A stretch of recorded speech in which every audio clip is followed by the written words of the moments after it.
Hi everybody! Today we're talking about Saint-Saëns' second movement, and I'm wearing stripes for the French style. The second movement doesn't have a ton of difficult passages. We'll get there though. We're starting with this minuet, sort of a minuet, a very elegant and lovely melody in 3.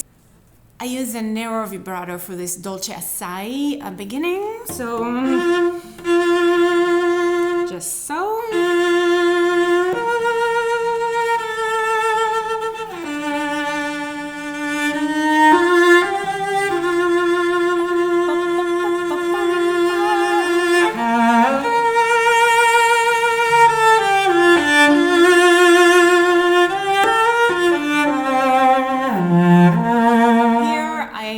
To the A string and the D string. I recently heard a masterclass by Joyce Carol Oates, actually the writer, and she talked about writing short stories, and she said you can do anything but don't be boring. So in music, of course, we can't do anything we want because there is the composer and his style and style of composition. We have to know a little bit more. We can just wing everything, but don't be boring. So when we have just E flat, B flat, E flat, don't do the same thing twice.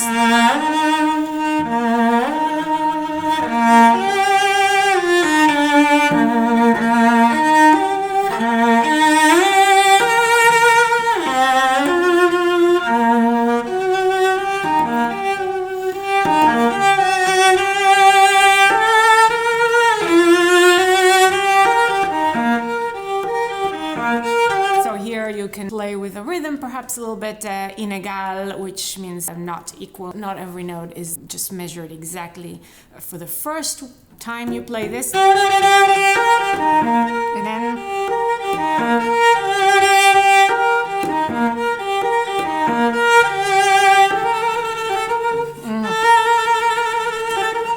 this trill with the second and third fingers. Not my favorite. And then, so here we have a different, more richer sound for the espressivo.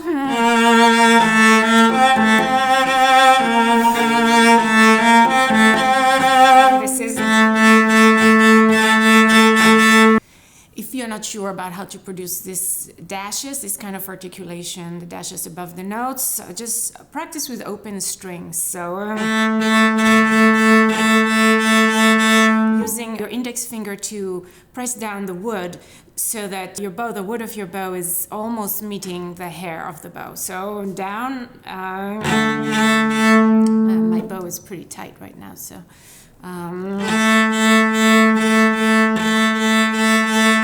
This is an important technique that you can use in many works. Brahms's F major. There's a million. Of course, I can't think of others right now, but it's a very useful technique.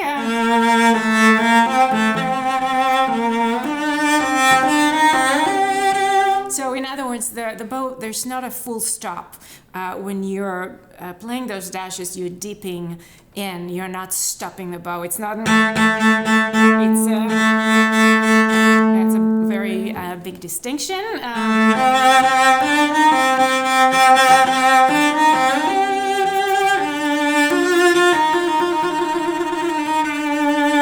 The trill can start a little slower.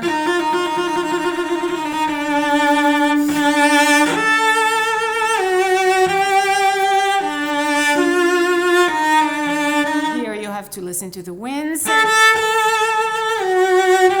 the melody.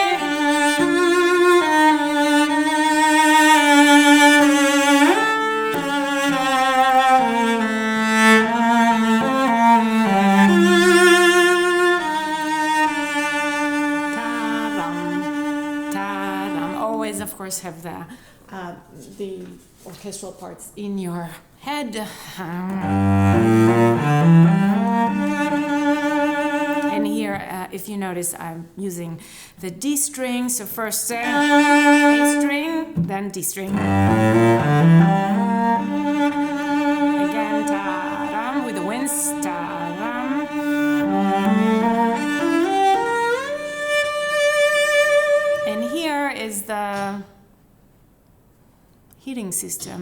banging. So here,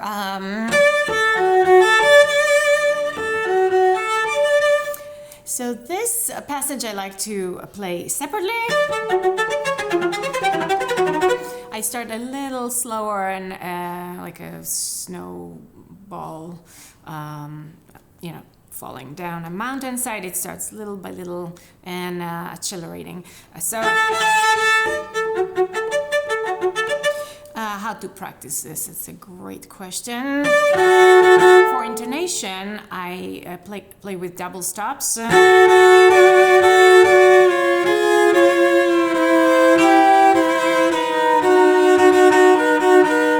then, of course, the spiccato is what's difficult. I think I would practice it on the string, glued, not try to jump around first.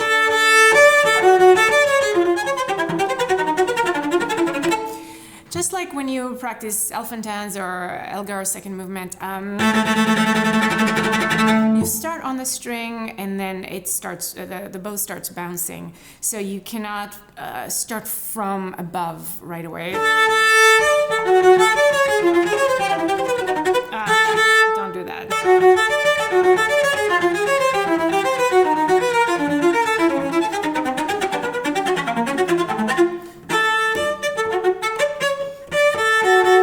Sometimes I zero in on the problem, which seems to be the change of positions in the left hand. So I cut it down to the first group of 6 notes and adding the first of the next group. And stop. Same. And then I try to put 2 groups together.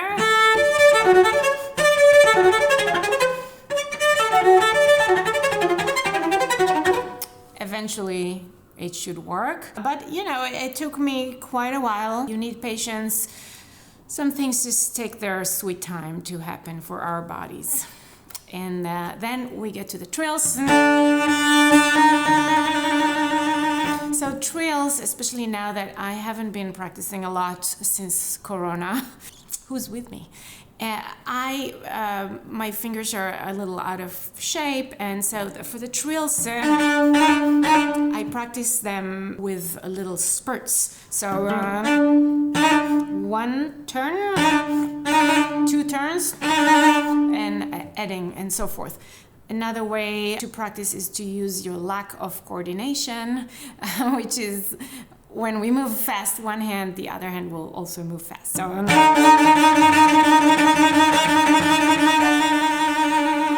So just training your fingers to move fast. And then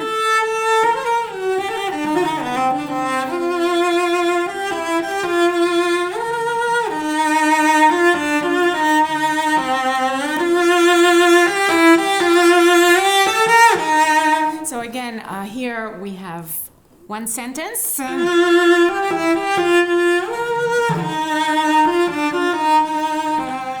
So it's a sort of yin and yang, question and answer, and then another sentence. So instead of just F, B flat, we have an elaboration. So for me, it's a little more insisting. So this, in other words, the second kind of sentence here or reiteration of this subject is a little more emphatic.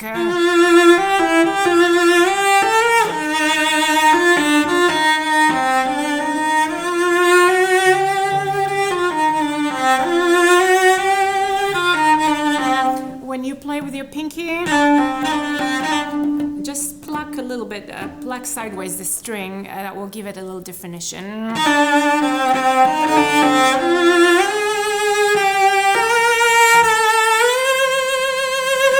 So obviously the A to the C is the Pinnacle, so and then more, and then most.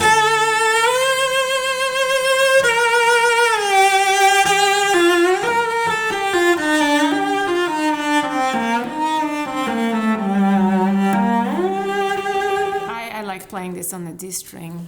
It's really fun. And again, this glissando, I worked a lot on my shifts and glissandos. It didn't just happen for me. Right now, I don't have to practice them anymore because I know what I'm looking for in my ear, my imagination. But if you're not sure what kind of sound you want to create, you really have to work on it and experiment. There's many ways to play shifts. You can play them faster, or more gentle, or emphasize almost getting to the note. You see how you couldn't hear anything until I almost got to the note, I slid just under the note.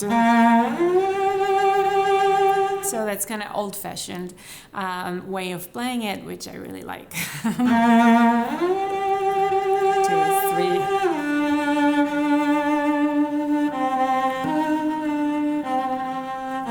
And here you have to give a little definition because the orchestra needs that, the conductor needs that. We start here.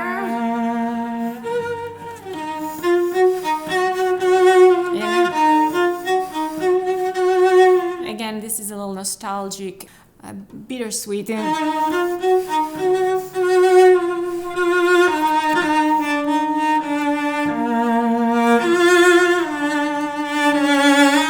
Those accents are expressive accents, vibrato accents.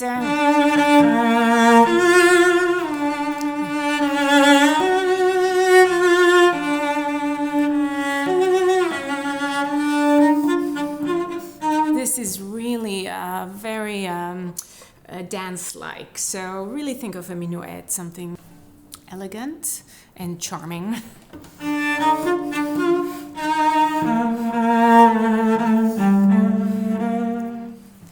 And then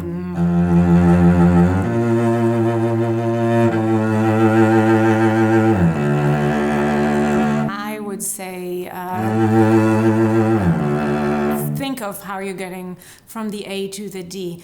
All those little moments, don't just let them go with no expression. I think this can really add to your performance. So a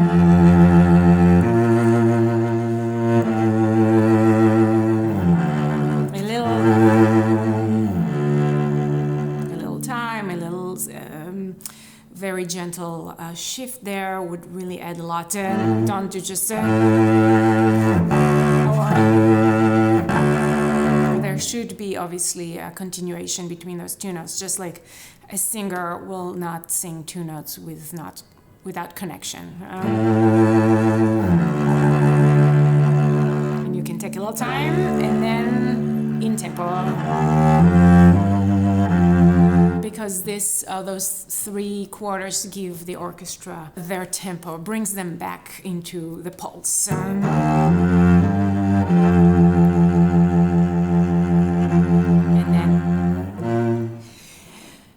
That's it. I'll see you in the third movement. Thanks.